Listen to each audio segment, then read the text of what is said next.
We heard back from our friends in NYPD. Didn't believe it ourselves when we heard it, but they wouldn't lie to us. It was your mother, son. Rock hired some dirty police to kill your friend. Now, what's Kanan's next move when he finds out about Crystal's death? At some point in episode 10, we do have to assume that Duke will tell Kanan Crystal was found dead.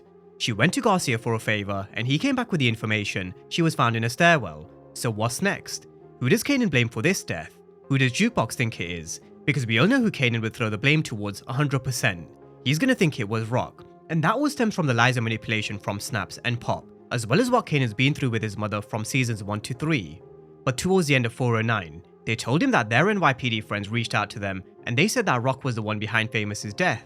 So naturally we can assume that Kanan will look in one direction, which I do think will cause a bit of conflict with Duke, and that's the topic of discussion in today's breakdown. Kanan versus Duke, the start of the tear in this relationship, drifting further apart, and then planting the seeds for eventually what we saw in Power when Kanan killed Duke. We know it was to save Tariq, but there was definitely more behind him pulling the trigger, especially with how we've seen their relationship in the early parts of raising Kanan. Love you. I love you too. This particular Kanan would never have chosen Tariq over Duke, so that's the topic of discussion in today's breakdown. What's next for Kanan and Duke for the rest of Season 4 and also Season 5? Now first things first, Kanan does need to find out about Crystal, that's number 1. Jukebox needs to come in and tell him what she found out from Garcia. I do assume that reaction that we saw in the trailer for episode 10, where he looks absolutely distraught, where he's got his hands on his head, a similar reaction to when he found out about Fame. I think it's the moment where he probably finds out Crystal is gone. However, this pain is about to turn into some real anger. We've seen it with Duke, she's the blueprint. When you lose loved ones, when you feel the loss of family and friends, eventually you become numb to the pain, and instead, you're fueled by this anger, vengeance, and revenge. And that's what Kanan will want. He's gonna want revenge for both Famous and Crystal, and we all know who he's gonna blame it on. But just before we get to blaming it on Rock, at this moment in time, Jukebox doesn't know what Snaps and Pop have told Kanan either, and I'm sure that's something that has to come out in their conversation as well. Over the past couple of episodes, we've seen Duke and Kanan talking about the situation. They went on that little mission, and then we had Kanan telling Duke about his theory of it being Rock.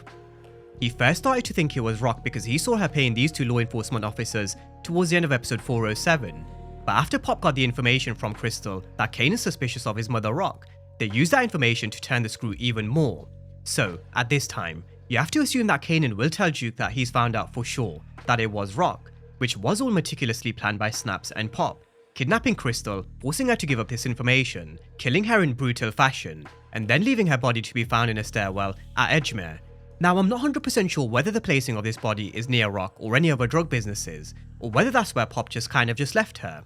Either way, I do think it was planned. They wanted the body to be found, so Kanan would then think that Rock did this too.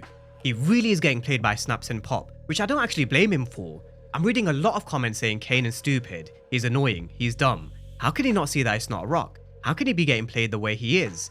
But the thing is, we have to remember, Kanan is just a teenager at this moment. It's why I've made the point of putting ourselves in Kanan's shoes.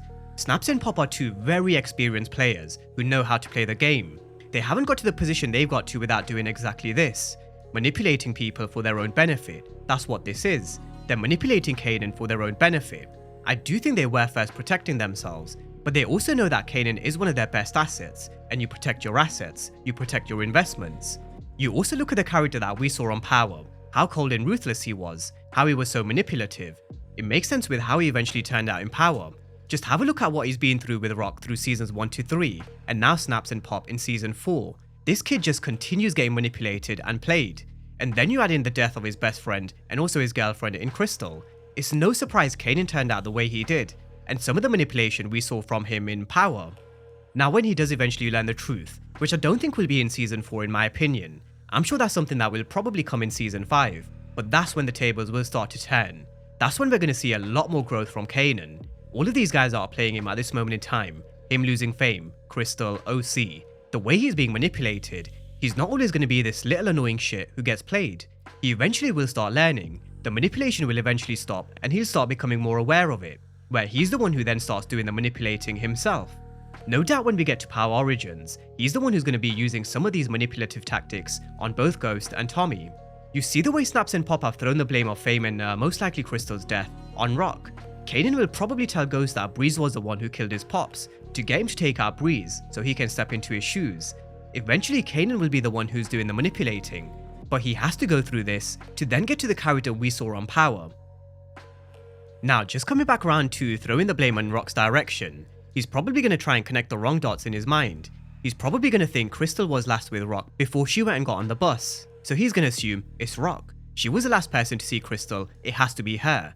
He's going to try and put 2 plus 2 together, but the answer that he gets won't be 4. It's going to be a harder 2 plus 2, which equals 5.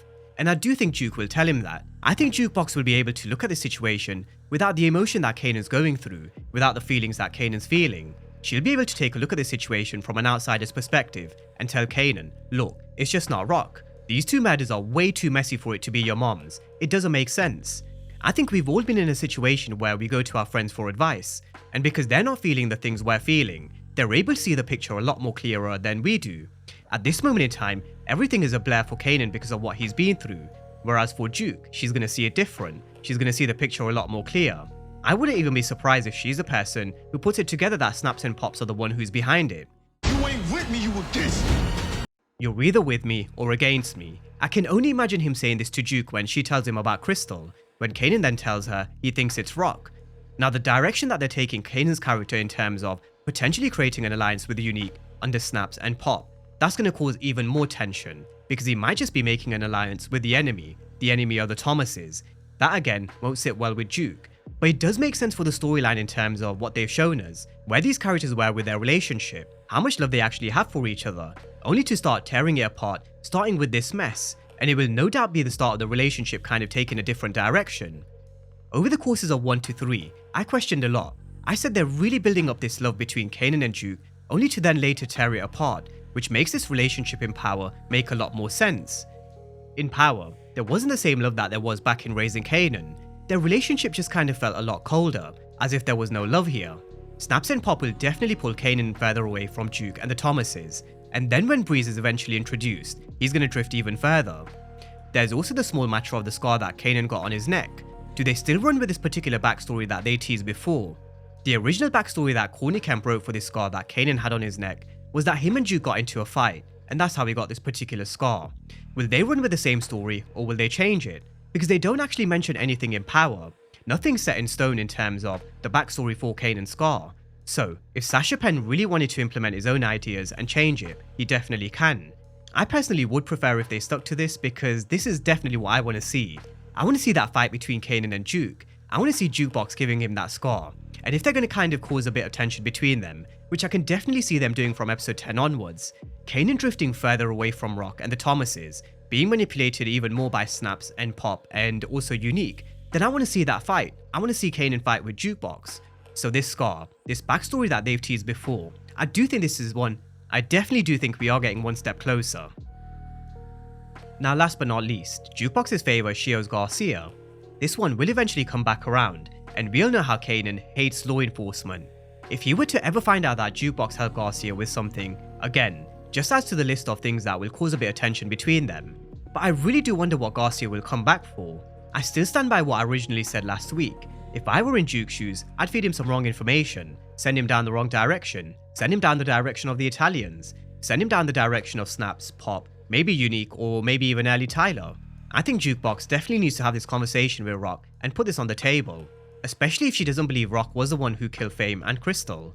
She needs to tell Rock that she was approached by Garcia, and then they can find a way to potentially use this in their favour. If they do, if it messes with Kanan's new alliance and newfound partnerships and operation, it's just going to add even more bad blood. So this Garcia favour is definitely just one to keep in mind. We know he's going to be back to collect for sure. We know how much Kanan hates law enforcement. It's just a question of what favour will Duke help Garcia with. But that's a breakdown of where we are with the relationship between Kanan and Duke. I do think we're finally set to see a big tear in their relationship. And I do think it's going to be because Kanan will believe that Rock was behind both Famous and Crystal's death. On the other hand, I think Duke would probably think the opposite. I think Snaps and Pop will start to turn the screw even more, to pull Kanan even further away from Duke and the Thomases, and eventually we may just even see that fight between Kanan and Duke, which leaves Kanan with this scar. They've been building the love between them over the course of seasons 1, 2, 3, and also 4. But now it just seems like the perfect time to just start tearing it apart. But drop all your thoughts down below in the comment section. Let me know how you see this situation developing when Kanan finds out about Crystal's death, because I can see it causing a divide with Duke. Drop all your thoughts down below in the comment section, and as always, thank you guys for watching, and I'll see you next time.